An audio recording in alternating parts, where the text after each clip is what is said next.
Telescópio começando para você que se liga aqui com a gente, então seja muito bem-vindo nessa sexta-feira aqui, você que está ligado com a gente através do canal 8 da NET, também através das redes sociais aqui da TV, é sempre uma alegria poder estar junto com você e hoje falando de um tema muito importante, né? Eu tenho certeza que você conhece, já ouviu falar e sabe, vamos dizer assim, das necessidades aí, dos problemas que tem passando então com a nossa Amazônia, a riqueza dessa Amazônia. E para contar um pouco mais, para falar um pouco de tudo isso também, temos o Thiago Timo, ele que é biólogo, já trabalhou na Amazônia, e também a Karina Martins, ela é bióloga e trabalhou com genética evolutiva de árvores da Amazônia. Boa tarde, seja muito bem-vindo ao Telescópio, tudo bem? Tudo jóia, e você? É um prazer estar com vocês de novo, Guto. Boa tarde. Boa tarde. E falando já, então, primeiro eu gostaria de perguntar para vocês aqui, né? Eu vou fazer, até colocar aqui um texto que foi retirado de uma matéria do Globo, que fala que a Amazônia é a maior floresta tropical do mundo, abriga a maior biodiversidade do planeta, né? E eles colocam lá que 20% das espécies da Terra estão lá, 40 mil espécies de plantas, ou seja, é algo muito grande, que muito dificilmente as pessoas que não conhecem profundamente, né? Elas não têm a dimensão. Vocês veem muito isso quando vocês explicam a importância da Amazônia para as pessoas, que elas não têm a real dimensão da riqueza que é? A gente percebe que as pessoas têm um certo viés de percepção quando acham que a Amazônia é extremamente homogênea, né? Que você tem uma mata ali que ocupa todo um território, mas ela tem uma variação muito grande. Você tem muitas Amazônias, como a gente costuma dizer, né? Você não tem só floresta, você tem campos dentro da Amazônia, você tem cerrado dentro da Amazônia, tem a floresta de terra firme, a floresta de Igapó, que é a inundável das águas pretas, a floresta de várzea, que é inundável das águas brancas, né? Você tem todo o escudo das Guianas no norte, que é bem montanhoso, né? Tem povos vivendo dentro da Amazônia, muita gente que depende economicamente da floresta, né? Você tem muitos povos tradicionais, muitos povos originários, ainda não contactados, inclusive, vivendo dentro da Amazônia, né? E polos industriais, como o polo de Manaus, né? Você tem polos econômicos muito grandes. A Amazônia é muito diversa, muito grande e abriga realmente muita vida que é diferente dependendo de onde você está. Muito bem. E conta um pouquinho pra gente, né, vocês dois, assim, da onde surgiu esse interesse, né, de olhar. Eu sei que a biologia, ela abrange muita coisa, né, você poderia, vamos dizer assim, se falar sobre muitas coisas aqui com a gente, mas principalmente sobre a Amazônia, né, o interesse de vocês no estudo, de conhecer mais profundamente a nossa Amazônia aqui, como que surgiu? Bem, eu acho que qualquer um que estuda biologia e é bem focado nessa área de biodiversidade tem interesse de conhecer a Amazônia, estudar alguma coisa, nem que seja fazer um curso, visitar uma vez, entrar lá na mata. E a Amazônia, ela é bem diferente do que é a Mata Atlântica, que é daqui da nossa região, né? Uhum. A floresta é muito maior, muito mais densa, tem uma diversidade alta também, a daqui também é alta, mas é uma floresta um pouco diferente. No meu caso específico, eu me interessei por estudar as espécies, eu trabalho com árvores, né? As espécies que geram produtos florestais não madeireiros, né? Então, na floresta você pode explorar tanto a madeira, no caso das plantas, né? Tanto a madeira, quanto outros produtos florestais, desde resinas, cipós, sementes, e esse que foi o meu interesse que me fez mudar para lá, morar lá há uns 3 anos. E hoje, mesmo estando aqui de volta ao Sudeste já há 12 anos, eu continuo estudando essas espécies, continuo estudando a Amazônia. Então, ele é realmente um desafio em termos de diversidade e em termos de conseguir, de fato, trabalhar lá, porque não é tão simples como aqui, que você pega um carro e rapidinho você chega no seu local de pesquisa. Lá é um pouco mais complicado. E acho que são os desafios mesmo que fizeram com que eu, particularmente, me interessasse em aprender um pouquinho mais e ampliar o meu repertório, né, de experiência na área de biologia. Muito bem. E para você, Thiago, como que foi esse interesse especial pela Amazônia? Como eu trabalho com fauna, né? Na época eu estava começando a trabalhar com mamíferos de médio e grande porte e ali na região que eu fui trabalhar era um experimento de fragmentação florestal que já era bem consolidado e eu ia poder estudar o efeito dessa fragmentação florestal numa floresta que era praticamente recém-fragmentada, não era como trabalhar numa floresta fragmentada já há centenas de anos, como a gente trabalha aqui no Sudeste. Ali era uma fragmentação que tinha ocorrido há muito pouco tempo, e a área de controle, que é a área contínua, era uma área contínua mesmo. A gente costumava falar, se você sair a pé daqui, né, do norte de Manaus, a próxima cidade é Caracas. Então era bastante floresta contínua mesmo. Então dava para você ter um controle de uma floresta contínua e áreas fragmentadas de diferentes tamanhos e saber qual era o efeito disso sobre a fauna. Então foi muito legal poder ver essa fragmentação acontecer, né? Essa fragmentação tinha sido recentemente aberta, como é que ela operava sobre uma fauna de médios e grandes mamíferos. E os resultados ainda estão, né, a gente ainda está avaliando, ainda está trabalhando em cima deles, porque tem muita gente ainda trabalhando, coletando dados e tal, e ele ainda está em progresso. É muito interessante, eu continuo trabalhando com esses resultados até hoje também.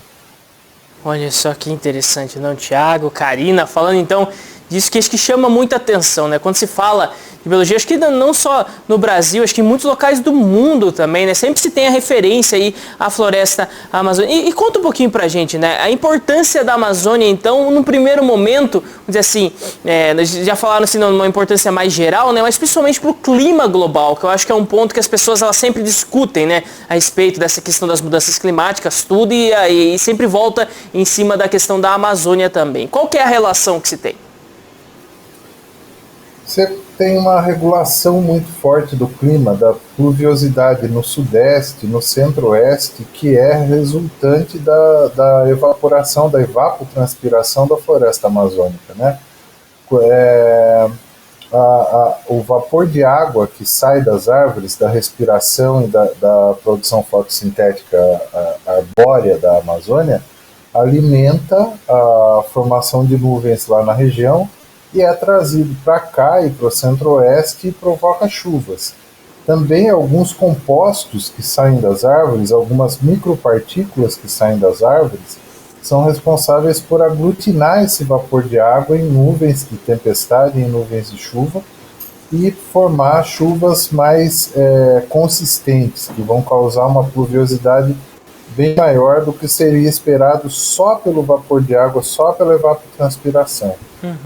A gente conhece esse efeito como rios voadores, né? E esses rios voadores agora estão, obviamente, já isso aconteceu por volta de 2008, isso aconteceu em 2014, quando houve desmatamentos um pouco mais altos, e isso está acontecendo agora de novo. Quando você tem desmatamentos maiores, você vê imediatamente, né, o efeito aqui na estação subsequente. Então a gente está já tendo uma diminuição da pluviosidade no centro-oeste e no sudeste por conta do aumento do desmatamento na Amazônia. E esse efeito a gente está vendo muito claramente no aumento das queimadas no Pantanal, por exemplo.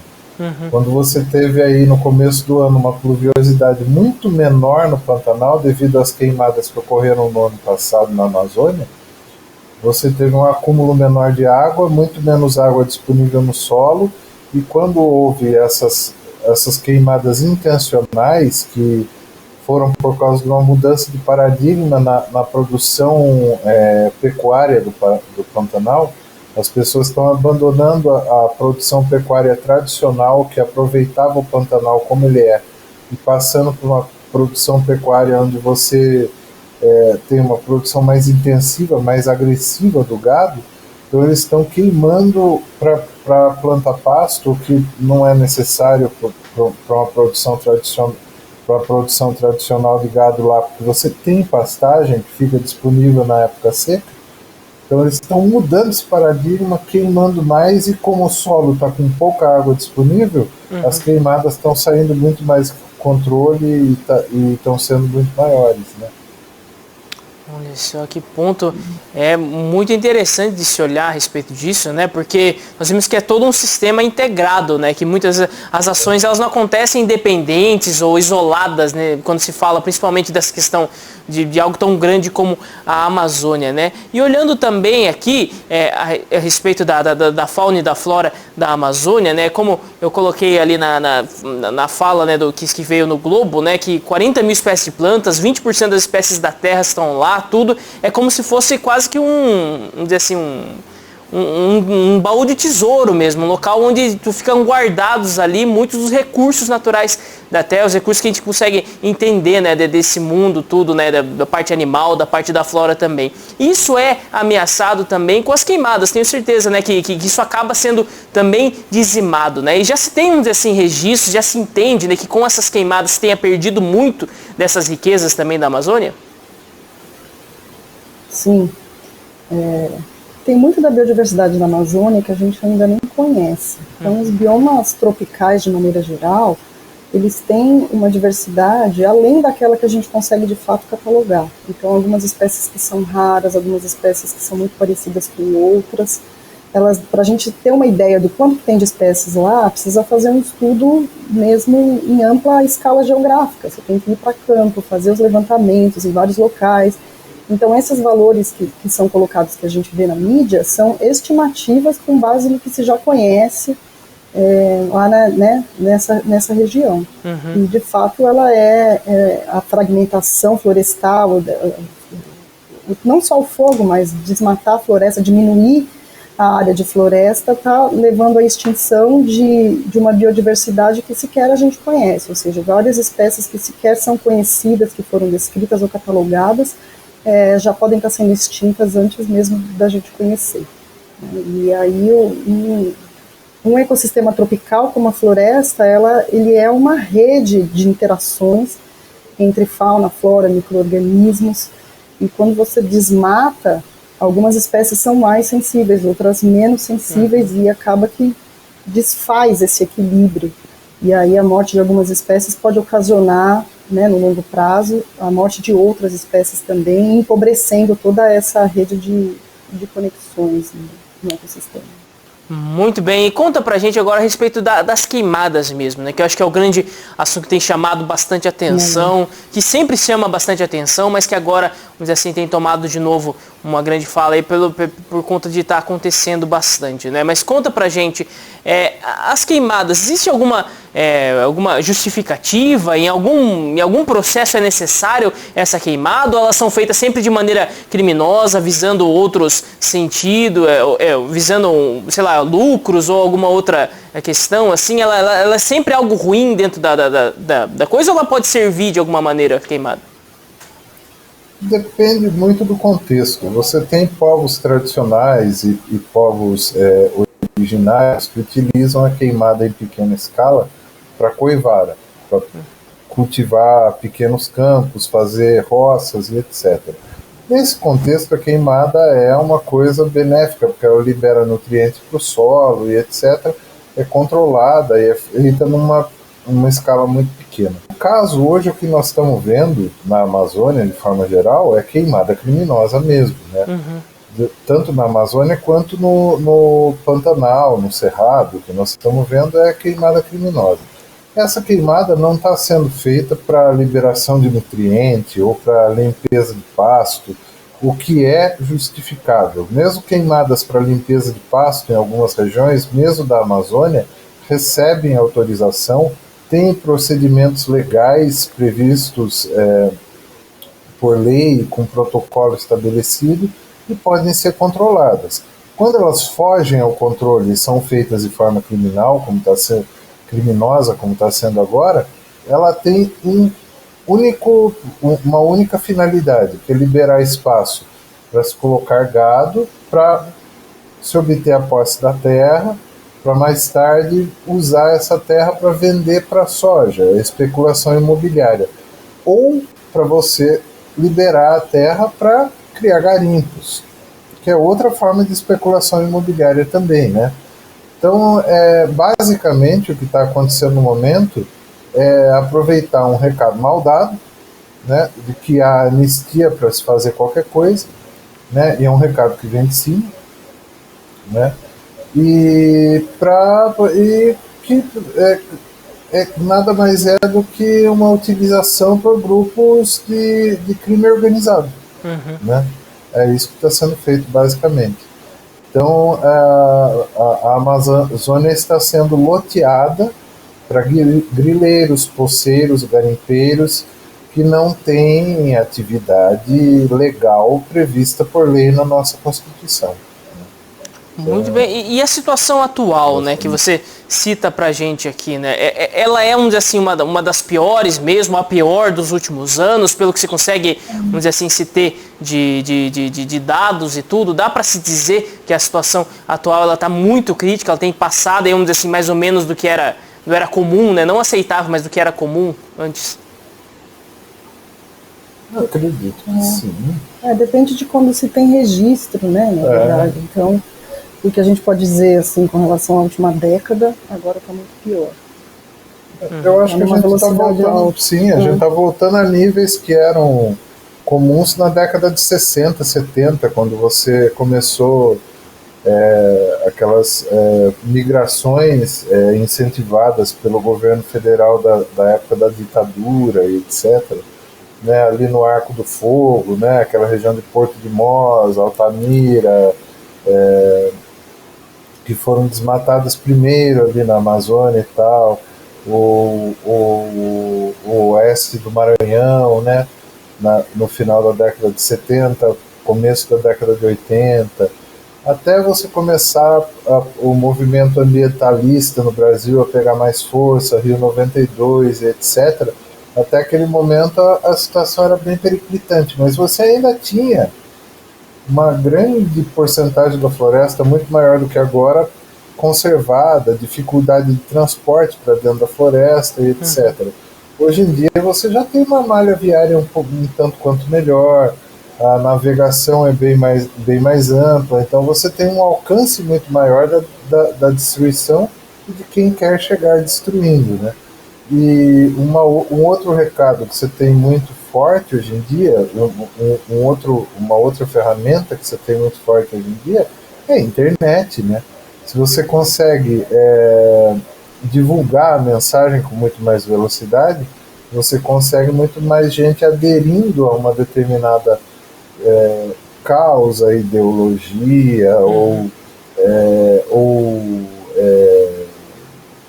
movimento com muito mais facilidade, né? Então você consegue colocar muito mais gente a serviço de uma determinada causa mesmo, com mais velocidade, com mais amplamente e com uma aderência muito maior. Então talvez por isso, e também a gente percebe com muito mais facilidade, com muito mais velocidade as coisas que estão acontecendo. Do outro lado, você também tem um monitoramento muito mais rápido, você tem satélites, e não adianta você minar o INPE. Tem gente que usa satélite com uma facilidade muito grande hoje em dia, com uma velocidade muito grande, baixa dado gratuito, faz análise, etc. Você tem programas abertos para fazer isso. Quem sabe utilizar, utiliza rapidinho, com alta precisão, e faz a análise facinho e consegue dizer qual é a causa com muita facilidade, né? Muito bem. E então, trazendo agora aqui já uns fatos, vamos dizer assim, mais recentes aqui, você citou, né, a internet, ela tem sido um grande local onde tem se ecoado, né, muito das falas, dessa proteção, tudo, e nós tivemos aí um vídeo divulgado, né, nesses dias, um vídeo internacional, em várias línguas, tal, pedindo, né, uma ajuda internacional para, de certa forma, tentar mudar um pouco a forma como que se está levando, né, essa questão das queimadas aqui no Brasil, principalmente por parte do governo brasileiro, né? Como que você vê uma ação como essa? É tempo mesmo? É um grito de socorro, pedir ajuda internacional para tentar, vamos dizer assim, fazer uma pressão e mudar um pouco a forma como está sendo conduzida a nossa política? Sem dúvida. Sim. Eu acho que é uma boa estratégia quando a gente percebe que o governo, o discurso de algumas pessoas dentro do governo não está de acordo com a prática que está sendo feita. Então, organizações não governamentais ou organizações mundiais, todas elas estão nessa busca juntos, né, de vamos proteger a Amazônia, porque já está claro, né, você mesmo comentou, que a Amazônia interfere no clima do mundo todo. Então, tem trabalhos recentes mostrando a influência do clima em outros continentes, inclusive, decorrentes da Amazônia. Então, essa grande devastação que está ocorrendo, né, esse último ano e meio, já tá sendo, os estudos já estão mostrando que já está trazendo reflexos no mundo todo. Então, por isso que tem esse interesse mundial, né, em proteger a Amazônia. E toda a riqueza que está lá também, né? Tem uma riqueza em biodiversidade que ela pode ser muito utilizada para medicamentos, fármacos, né, os compostos naturais das plantas, por exemplo, e a gente não pode destruir tudo antes mesmo de conseguir, de fato, explorar esse material. A gente conseguir entender tudo isso, né? E vocês veem, vamos dizer assim, que essa abertura a pesquisas, de uma forma, vamos dizer assim, que não seja invasiva, que não vá destruir, mas que vá mesmo propiciar, entender um pouco mais, ver quais recursos estão disponíveis ali, tudo. Vocês são totalmente a favor disso, né? Ou seja, de se explorar, de se entender, de se buscar, pesquisar ali dentro da Amazônia, sem, de certa forma, destruir. Seria essa a via correta nesse momento, ao ver de vocês? Só há uma forma de você entender as coisas tradicionalmente no mundo que é válida formalmente, né, Guto? E é a ciência. Se você tentar entender de qualquer outra forma, você está mistificando e tornando a coisa instrumental para algum interesse secundário. Então, você dizer, se opor à ciência e se opor ao conhecimento, à geração de conhecimento, nada mais é do que uma estratégia de você mascarar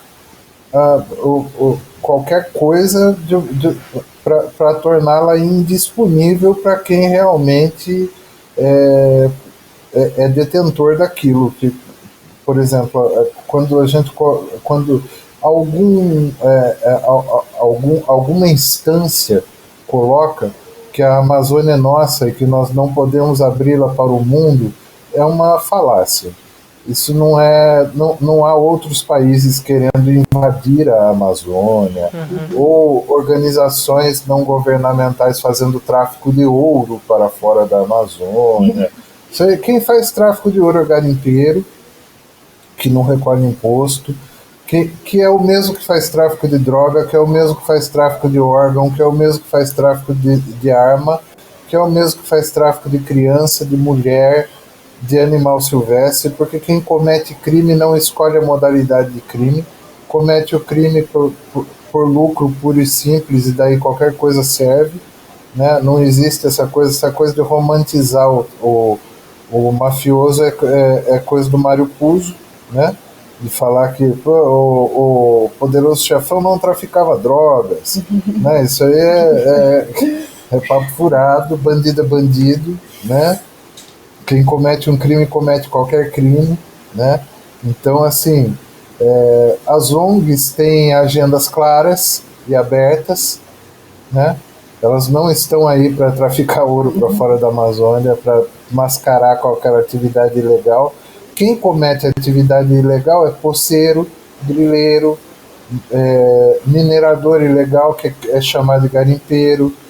Essas pessoas cometem crimes contra a Amazônia e elas são financiadas por pessoas que têm interesses escusos na Amazônia, que não são de forma alguma ativistas ambientais.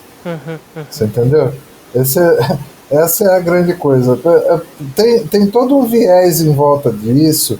Há interesses escusos que têm interesse, que se veem instados a colocar as coisas dessa forma, a militar desta forma, porque as pessoas têm muito pouca alfabetização científica. As pessoas acham que porque saiu um vídeo no YouTube falando que fulano é assim, Beltrano é assado, não cita a fonte, espalhe para tantas pessoas, então isso é válido. A coisa não funciona bem assim, nós sabemos, e né, você também sabe, você é um cara instruído, mas as pessoas de forma geral não têm esse preparo, né, essa crítica. E daí, quem está interessado em criar entraves para o desenvolvimento científico, quem consegue ver instrumentalmente a dissolução de um órgão de pesquisa como o INPE, como uma forma de você tornar mais fácil a prática criminosa, vai usar mesmo esse tipo de argumento. E para a maioria das pessoas que não tem uma visão mais sofisticada do ponto de vista de ter um rebuscamento mais de raciocínio, de ver que isso é uma manipulação, uma instrumentalização mesmo da mente humana um pouco mais, né, astravancada ali, um pouco menos de cognição, vai achar que é verdade, que o Greenpeace leva ouro para fora da Amazônia, que a WWF rouba produtos dos índios, dos indígenas e tal. Isso não é verdade. Ninguém fica rico fazendo pesquisa científica, ninguém fica rico protegendo biodiversidade. Quem fica rico, sim, é quem ganha voto abrindo terra para tráfico de minério, para tráfico de biodiversidade, para tráfico de mulheres. A prostituição é um ramo de muito lucro, assim como é o tráfico de animal silvestre, assim como é o tráfico de arma, assim como é o tráfico de órgão, que quem não tem mãe não tem pai, não é sentido falta daquela pessoa, né? Então, ali é um prato cheio para esse tipo de barbaridade, e é nisso que as pessoas que instrumentalizam esse tipo de informação estão interessadas.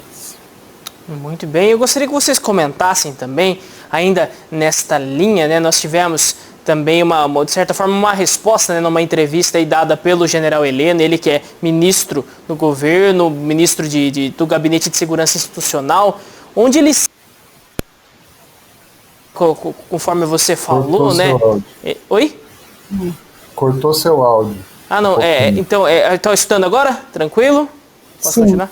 Pode então, vamos lá. Então, o ministro general Heleno, então, ele cita, né, ele fala até muitas das coisas que você trouxe aqui pra gente, até alegando, né, e ele cita também que, de certa forma, existe um movimento tentando forçar uma internacionalização da Amazônia feita por países que não fizeram nem 10% do que o Brasil faz na preservação.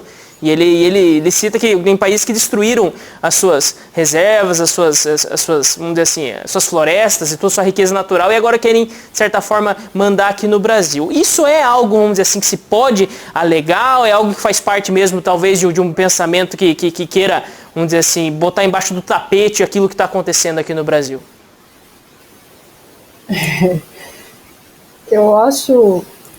Eu fico pensando assim, né? Porque os países já destruíram todas as suas florestas, então agora eles querem interferir na minha, essa floresta é minha, quem vai destruir sou eu. Então fica uma visão assim, né? Uhum. Mas realmente essa questão de dizer que está querendo internacionalizar, que a gente está preservando muito, conservando muito, fazendo muito, foi aquilo que eu comentei anteriormente. Que o discurso não acompanha, a prática não acompanha esse discurso. Uhum. Então faz um discurso, estamos preservando, estamos fazendo, mas não estão fazendo. Estão deixando queimar, estão até fomentando a destruição da Amazônia. Então é bem nesse caminho, né? E os outros países, né, principalmente os países europeus, né, que têm muito interesse na conservação da Amazônia, todos têm consciência, lógico que tem os seus interesses econômicos, mas não significa que eles tenham o interesse de vir aqui explorar, porque a soberania nacional, ela independe de outros interesses, né? Então eles têm, por exemplo, o Amazônia, que é um fundo, que são recursos de alguns países, né, do norte da Europa, que colocam um investimento em pesquisa super forte, para pesquisa e desenvolvimento econômico regional da Amazônia, com uma visão de desenvolvimento que é uma visão coerente de como que é a economia e a sociedade daquela região. né? Diferente de uma visão que você fala assim, olha, o que é desenvolvimento? É devastar tudo, plantar soja, né? Que é achando que o mesmo modelo econômico tem que se aplicar a todo o país. E não é bem assim. Tem também esse interesse em respeitar os povos originários, respeitar os modelos e tentar fomentar e fortalecer isso. Ou seja, é possível manter a floresta em pé, explorar, viver lá dentro, como muitas comunidades vivem e dependem da floresta, conciliar produção de alimentos, produção de gado com floresta. É possível fazer isso. E a prova é que isso tem sido feito há décadas, né? O homem não chegou ontem na Amazônia. A Amazônia sempre foi povoada. Desde antes dos portugueses chegarem no Brasil, ela era muito povoada. E muito explorada e sem destruí-la completamente. Muito bem. Oi, pode falar, Thiago, por favor. Tem um certo viés, Guto, que é colocar que os países europeus, etc., têm interesses na Amazônia e por isso eles querem internacionalizá-la. Tem um exemplo muito interessante esses dias, comentou-se muito na internet, que na Noruega foi proibido o estabelecimento de uma plataforma de petróleo ali no Mar do Norte, né, no litoral deles. Que lá eles não fazem isso, mas em outros países eles fazem. Veja, onde está a diferença. Não é que a companhia de petróleo não tenha querido furar o poço lá na Noruega, é que o governo não deixou fazer o poço na Noruega. A companhia de petróleo norueguesa vai fazer poço de petróleo em qualquer outro país onde deixarem fazer. Ela é uma companhia de petróleo. Ela não tem o viés de conservação da biodiversidade. Compromisso ambiental, né? Não tem compromisso ambiental, ela é uma companhia de petróleo. Onde derem isenção, deixarem que ela fure petróleo, explore a população, ela vai fazer isso. É que lá o governo e o povo não deixaram.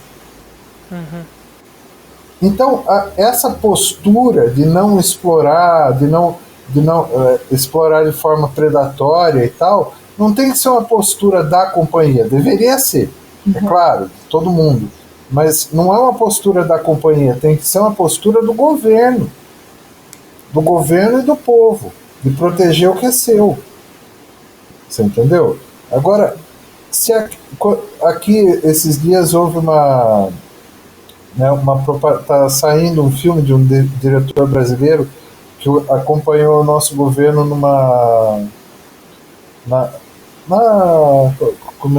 naquele negócio no Fórum Econômico Mundial de Davos. E mostra uma fala do nosso presidente equivocado, falando com o Al Gore. Você sabe quem é o Al Gore, né? Isso, ele foi vice-presidente do Bill Clinton, do Bill Clinton, né?